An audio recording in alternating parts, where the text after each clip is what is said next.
السلام علیکم ورحمۃ اللہ وبرکاتہ۔ الصلاۃ والسلام علیک یا رسول اللہ وعلی آلک و اصحابک یا نور اللہ۔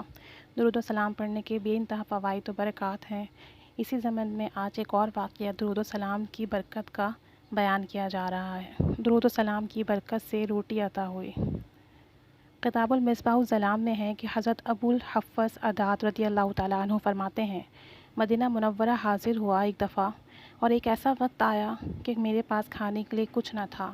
بھوک سخت لگی ہوئی تھی اور یوں ہی 15 دن گزر گئے، یعنی اسی حالت میں 15 دن گزر گئے اور ان کے پاس کھانے پینے کا کوئی بندوبست نہ ہو سکا۔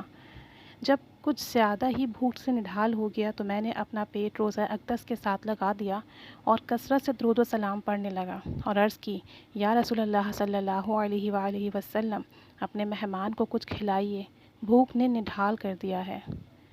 نبی پاک صلی اللہ علیہ وآلہ وسلم کے عاشقوں کا عقیدہ دیکھیے، انہیں پتہ ہے کہ آپ صلی اللہ علیہ وسلم ظاہری پردہ فرمانے کے بعد بھی اپنے امتیوں کو سنتے ہیں۔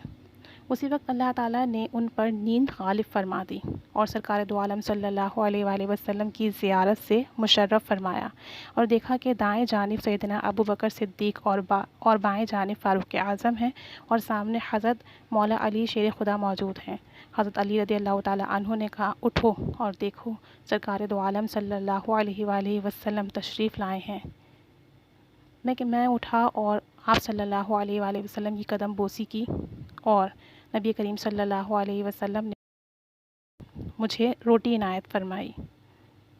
آدھی روٹی میں نے وہ خواب میں کھا لی، اور جب میری آنکھ کھلی تو آدھی میرے ہاتھ میں تھی۔ سعادت الدارین، نظرۃ الناظرین، سواد، صفحہ نمبر 33۔